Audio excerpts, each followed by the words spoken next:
Começa agora mais um programa Gente do Rio. Hoje vamos falar da atenção e dos cuidados com os mais pobres na nossa sociedade, inclusive aqueles que vivem nas ruas. O nosso tema é assistência social. E obrigada por estar com a gente todo domingo de manhã ou na reapresentação após o programa Canal Livre. E se você assiste pelo nosso canal do YouTube, Band Rio, não esqueça de curtir. Se quiser comentar, também vai ser o céu pra gente. Se tem uma pessoa que gosta da assistência social, é esse nosso entrevistado de hoje. Ele está sendo secretário dessa área pela terceira vez, 2 na Prefeitura do Rio, cargo que ocupa agora, e 1 no governo do estado. Eu vou conversar hoje com o Adilson Pires. Ele mesmo morou na favela da Vila Aliança até quando exerceu o cargo de vice-prefeito da cidade do Rio de Janeiro, na segunda gestão do prefeito Eduardo Paes. Adilson também é fundador do PT, o partido do presidente Lula, e integrou as comunidades eclesiais de base da Igreja Católica.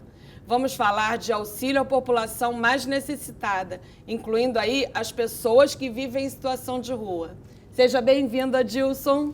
Bom dia, Mônica. Bom dia, ouvinte do programa Gente do Rio. É um prazer estar com você aqui hoje. Muito obrigada pela sua participação. Então, você pela terceira vez secretário de Assistência Social, né? Uma função que nem todos gostam. Isso é enxugar gelo? Eu não creio que seja enxugar gelo. Eu lembro que a primeira vez que eu fui secretário do prefeito Eduardo Paes, ele me chamou para uma conversa, nós tínhamos sido eleitos, eu era vice-prefeito. Ele perguntou que pasta eu gostaria de ocupar na secretaria, né, do governo. E ele falou, pensa, depois você fala comigo. Eu falei, olha, não preciso pensar não, eu acho que a melhor pasta que eu me identifico mais é assistência social.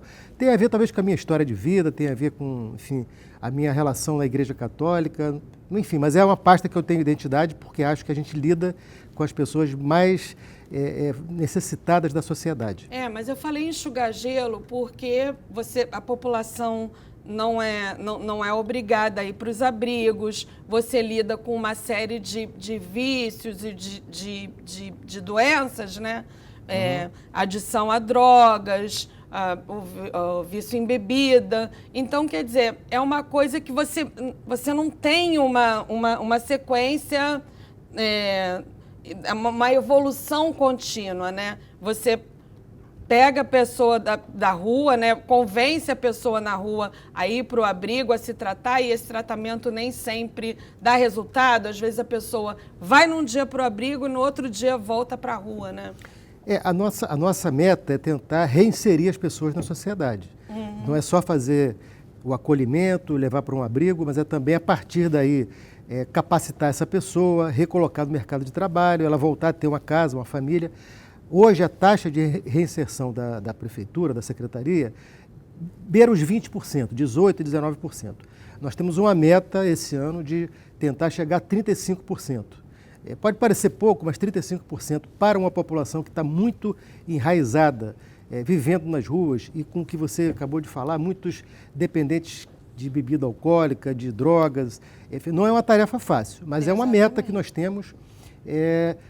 De alguma forma, se já existe 20% que consegue se reinserir, comprova que o trabalho tem dado resultado, né? Feito por uma equipe maravilhosa que a Secretaria tem, dos assistentes sociais, psicólogos, pedagogos, da equipe da Prefeitura. Então, esse trabalho que se faz há anos, né, eu diria que ele já deu muito resultado positivo. Mas, é claro, o desafio é maior, cada ano é maior, né?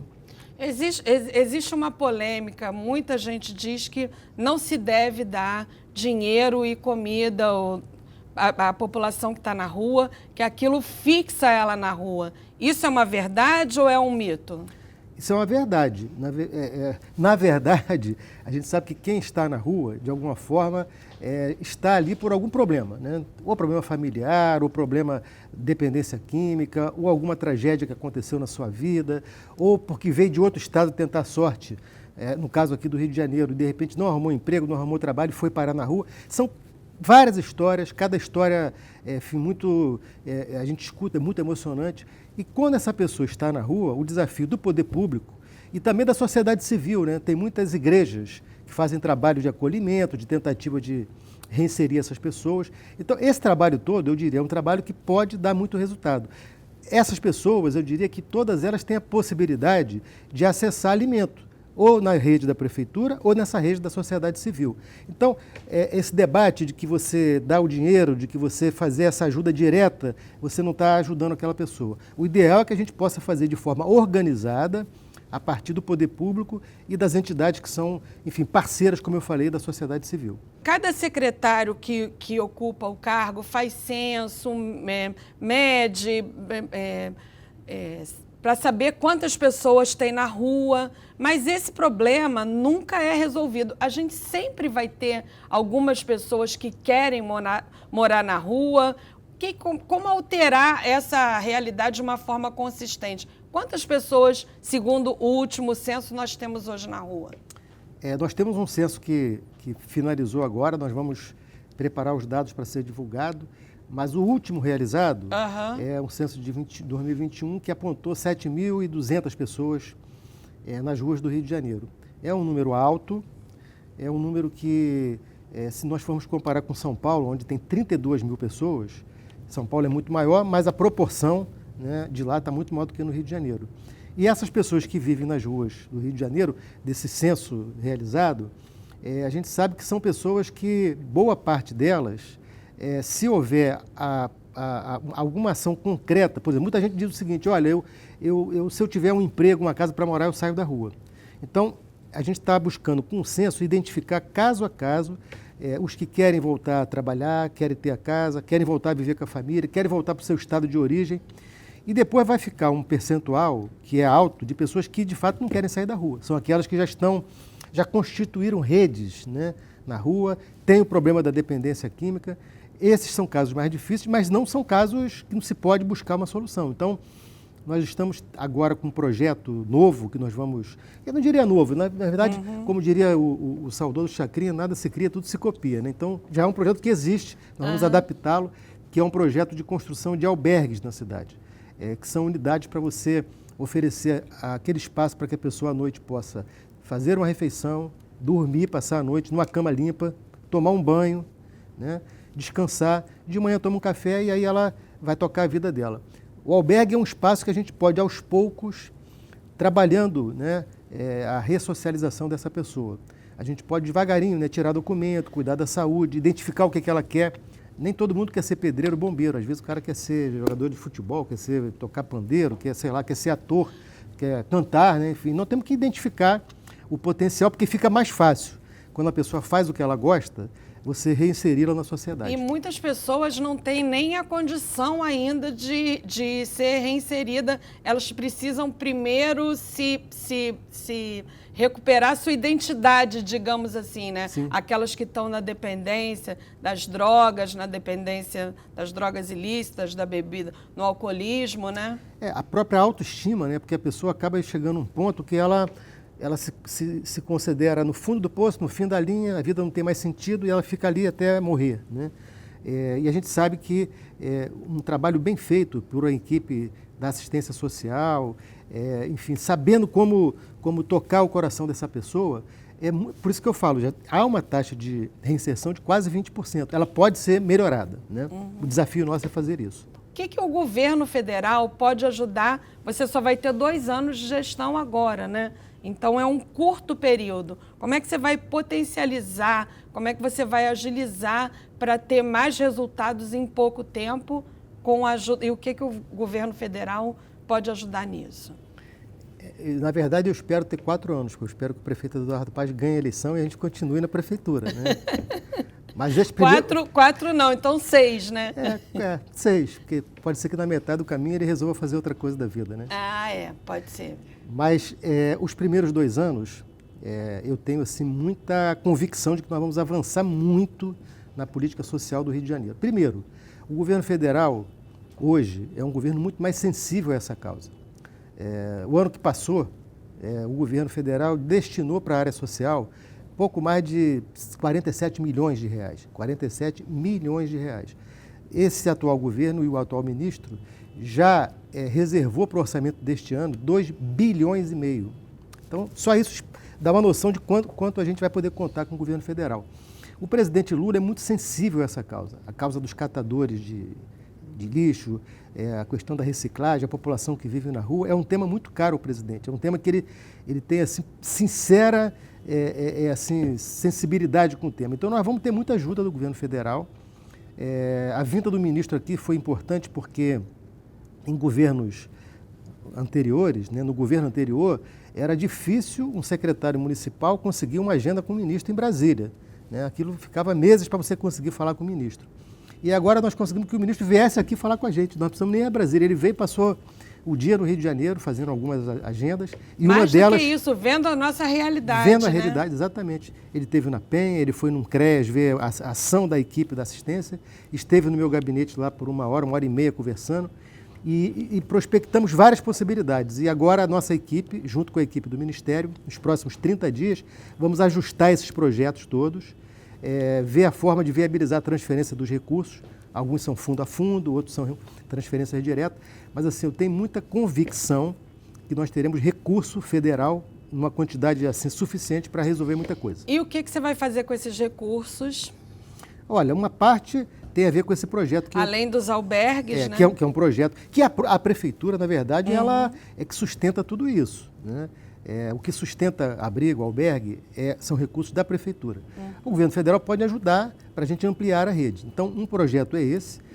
Nós temos, assim, em andamento dessa conversa que fizemos com o ministro, a possibilidade de recursos federais para aquilo que a gente chama aqui de aluguel social, algum outro modelo que nós estamos encontrando a forma adequada. Por quê? Porque o aluguel social geralmente é usado para a pessoa que viveu uma catástrofe, perdeu a casa, caiu, perdeu tudo. A gente está encontrando a forma para que essas pessoas que vivem na rua, alguns são famílias, né? Casal com filhos, a gente possa usar o aluguel social ou coisa similar para alugar uma casa para essa pessoa. Até que o Minha Casa Minha Vida possa dar conta. A outra iniciativa é uma que tem a ver com capacitação em parceria com a rede de supermercados. Já em outros estados, isso está acontecendo, os supermercados estão se associando à área social para capacitar população que vive na rua, mas quer se recolocar no mercado, né? E essa parceria, inclusive, com a vinculação de emprego. Né? Aqui no Rio, nós vamos abrir o diálogo com a Associação de Supermercados do Rio de Janeiro para buscar o mesmo projeto e com recursos federais para incentivar.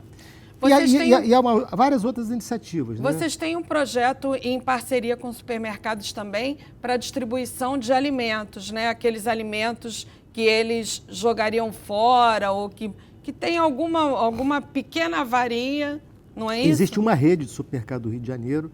Essa rede estabeleceu uma parceria que a Conlurb foi fundamental para isso, porque a Conlurb administra o aterro do Caju e ali vive uma população também em extrema pobreza, vulnerabilidade, e se constatou que muito do que o mercado descartava era ainda produto próprio para o consumo. Né?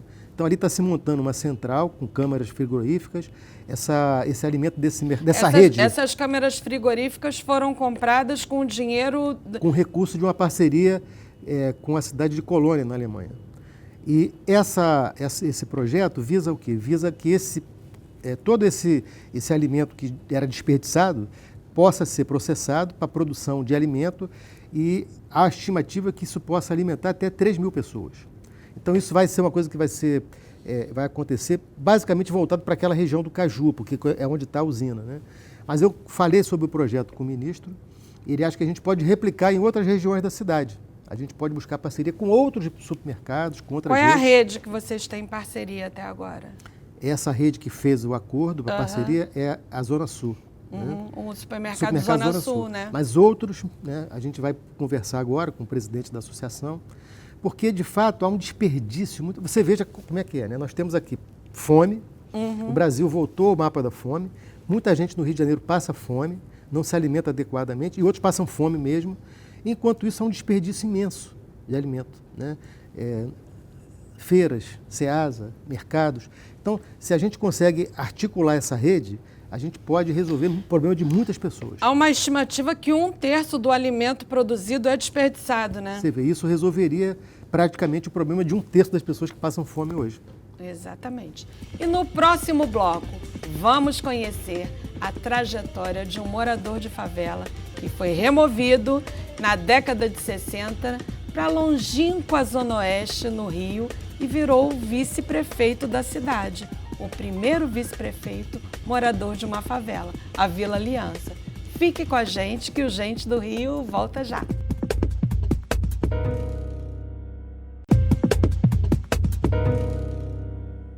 Estamos de volta com o Gente do Rio, hoje conversando com o secretário municipal de Assistência Social da cidade do Rio de Janeiro, Adilson Pires. Adilson, você tem uma história muito peculiar. Você chegou na Vila Aliança, a sua família, né, chegou na Vila Aliança na década de 60, junto com removidos de várias favelas do centro, da Zona Sul, das áreas mais nobres da cidade, e foram para a Vila Aliança, que naquela época tinha muito menos estrutura do que hoje, né? Conta pra gente essa tua história. A Vila Aliança foi o primeiro conjunto habitacional construído pela antiga Coab, né? Depois veio Vila Kennedy, Cidade de Deus, mas o primeiro foi Vila Aliança.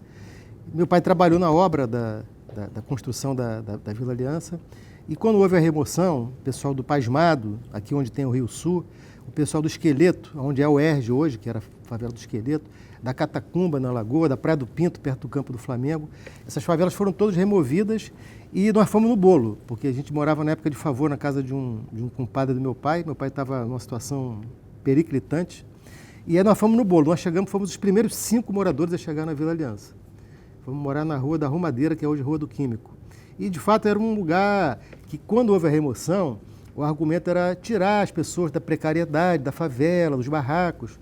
Mas, quando nós chegamos na Vila Aliança, encontramos o quê? As ruas não eram asfaltadas, não tinha luz, não tinha transporte, não tinha escola, não tinha posto de saúde. Ou seja, nós saímos das favelas próximas à Zona Sul, e ao centro, local de trabalho, e fomos para uma favela... Onde não tinha nada, não tinha nada, né? E, enfim, então a minha história de vida foi construída ali, em todos os sentidos, né? Eu, tempo depois, fui presidente do Conselho de Moradores da Vila Aliança e a gente, fruto do trabalho da comunidade, que a gente deu um pouco de dignidade. As ruas foram asfaltadas, foram iluminadas, passou a ter passou a ter escola, mas tudo isso fruto de organização e luta dos moradores daquela comunidade. E aí você pegou o gostinho e depois, quando tinha condições, quando teve condições de sair, não saiu, né? Sim. O prefeito Eduardo Paes, na segunda gestão dele, que você era o vice-prefeito da cidade, era um vice-prefeito que morava dentro da Vila Aliança, e ele ficava, Adilson, sai de lá, olha a segurança, e você não saía, né? Teve um episódio, acho que não cheguei a falar para ninguém isso ainda não. Teve um dia que eu estava na porta da minha casa, indo para a prefeitura, e o rapaz que dirigia estava me esperando na porta de casa. Quando eu saí do portão, ele me telefonou para pedir alguma coisa, para me fazer alguma coisa. Eu comecei a conversar com ele ao telefone e aconteceu um tiroteio, que sempre acontece, né? Incursão da polícia, um tiroteio, aqueles tiroteios assim que você está no meio de uma guerra. Aí ele, o que é isso, esse barulho? Não sei o quê. Eu falei, é tiro que está dando aqui perto de casa, mas... Ele, mas tu está com essa calma dizendo que é tiro? Eu falei, Eduardo, aqui tem tiro, enfim, quase todo dia, né? O mais grave é que quem vive ali, as crianças, os adolescentes, acabam naturalizando uma coisa que é totalmente absurda, né? A gente convive com uma situação muito grave.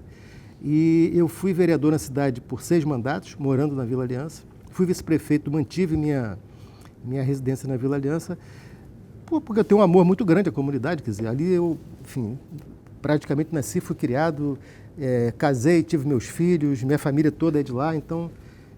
infelizmente, hoje a situação é muito grave, né? Muitos de nós já não moram mais ali dentro da comunidade, moramos no entorno da comunidade, mas assim, é uma comunidade que faz parte das nossas vidas, né? Cada pessoa tem uma história de vida com algum lugar, né? Como diz o Arlindo Cruz, o meu lugar é Vila Aliança. Agora, adoro Madureira, mas meu lugar é Vila Aliança. Você saiu da Vila Aliança, foi para o Flamengo, mas não aguentou e... construiu uma casa em Bangu, né? Aí passa os fins de semana lá. Dia de semana é mais difícil, porque o trânsito da cidade ainda é muito difícil. Eu tenho convicção que as obras da Transbrasil vão melhorar muito a vida do cidadão carioca. É uma obra estruturante, fundamental, mas ela está sendo concluída. Então você perde muito tempo, né? De Bangu para o centro, às vezes são 2 horas, 2 horas e meia. E para estar cedo na prefeitura, para ter uns compromissos, tem que ter aqui uma residência aqui mais próxima. Uma base, né? Mas eu sinto que a minha casa é em Bangu. Onde tem minhas coisas, é em Bangu. Onde tem minhas coisas é ótimo. Você é um político católico, participou das comunidades eclesiais de base, devoto de São José, né? Sim, sou afilhado de São José. Você é fundador do Partido dos Trabalhadores, já passou altos e baixos, altos até, né? Vários tiveram na administração pública federal por 12 anos, 16 anos, mas passaram também um período agora recentemente que praticamente viraram uma rejeição enorme, a prisão do presidente Lula.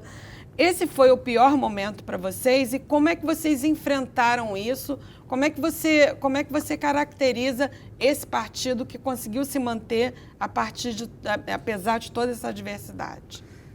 Olha, esse foi o pior momento do PT, foi o pior momento, eu diria, enfim, na sociedade brasileira desde que eu acompanho política.